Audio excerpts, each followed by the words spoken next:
cenderung menanggung resiko kecurangan yang dilakukan karyawan mengenai pengeluaran kas yang tidak diotorisasi. Jadi pengeluaran uang ada resiko-resiko terhadap kecurangan, misalnya kasir tidak mencatat pengeluaran itu ke dalam buku, atau misalnya juga pengeluaran ini dilakukan tanpa otorisasi pejabat yang berwenang, sehingga terjadilah selisih kasir. Nah, faktor-faktor lain yang dapat menimbulkan salah saji dalam asersi antara lain. Jadi kesalahan-kesalahan salah saji yang dilakukan dalam laporan keuangan, yang tadi pengeluaran yang memang risikonya terhadap kecurangan ada beberapa faktor. Yang pertama, volume transaksi dalam siklus ini biasanya tinggi. Karena seringnya terjadi transaksi, volumenya sangat tinggi, akan menyebabkan kesalahsajian, baik itu human error atau maupun disengaja. Yang kedua adalah pembelian dan pengeluaran kas bisa dilakukan tanpa otorisasi. Jadi ini adalah salah satu kendala terkait dengan pengeluaran, misalnya kasir mengeluarkan tanpa otorisasi pejabat yang berwenang. Karena memang itu sudah menjadi domain kasir dan itu dimanfaatkan untuk melakukan tindakan kecurangan. Biasanya dilakukan untuk kasir-kasir tertentu yang memiliki tingkat otorisasi yang tidak terstandarisasi. Kemudian pembelian aktiva yang diselewengkan, misalnya pembelian kursi, tetapi harusnya kursi mereknya X, tetapi yang datang mereknya Y. Itu diselewengkan pembeliannya. Atau misalnya pembelian kursi baru, tetapi yang datang kursi rekondisi dengan merek yang sama. Jadi adalah pembelian aktiva yang diselewengkan oleh oknum-oknum tertentu yang terutama jauh dari pantauan kantor pusat, kalaupun misalnya itu kantor cabang. Jadi banyak aktiva-aktiva yang dibeli itu tidak sesuai dengan spek yang ditetapkan dalam purchase order. Pembayaran atas faktur penjual mungkin dilakukan 2 kali. Kemudian yang terakhir adalah masalah akuntansi yang tidak tepat mungkin terjadi. Jadi masalah-masalah akuntansi salah satunya adalah pencatatan yang tidak akurat, misalnya ada raw material. Raw material itu ada banyak. Misalnya ada telur, ada tepung, ada garam. Nah, itu dalam satu bond yang didetail, tetapi si pencatat akuntansi karena dia mungkin baru fresh graduate, baru lulus, tidak paham, akhirnya yang dicatat hanya bagian atasnya saja, misalnya pembelian telur dan lain-lain. Dan lain-lain ini tidak di breakdown menjadi material lain, sehingga yang tercatat di akuntansi terkesan adalah hanya pembelian satu material saja. Yang ketiga adalah resiko prosedur analitis.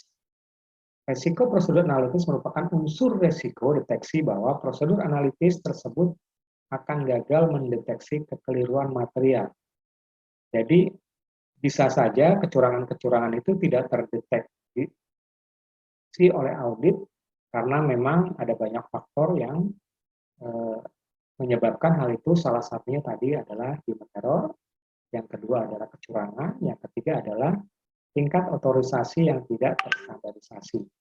Rumus prosedur analitis yang umum digunakan untuk melakukan resiko prosedur analitis yang pertama adalah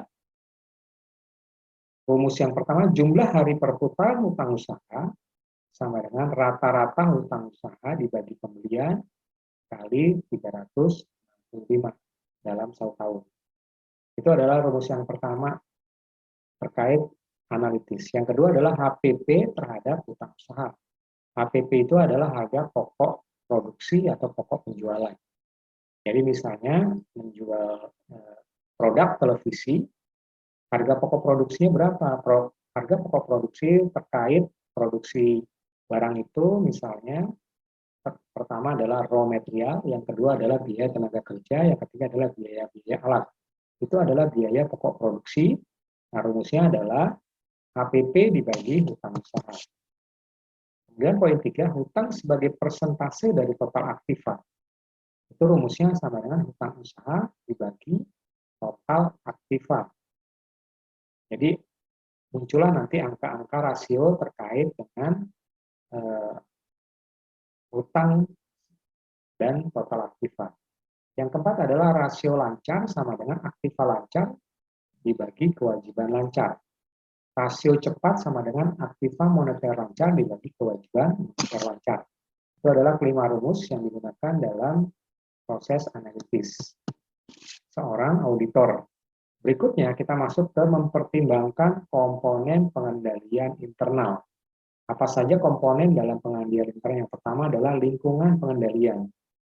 Nah, lingkungan pengendalian ini adalah faktor-faktor yang relevan dengan siklus pengeluaran apa saja. Jadi kan tadi siklus pengeluaran ada dua. Yang pertama adalah terkait dengan pembelian barang atau jasa. Yang kedua terkait dengan pengeluaran kas. Jadi ada beberapa faktor yang mempengaruhi dari aspek lingkungan. Yang pertama adalah integritas dan nilai etis. Jadi pengeluaran itu dipengaruhi oleh integritas seorang pembayar atau kasir.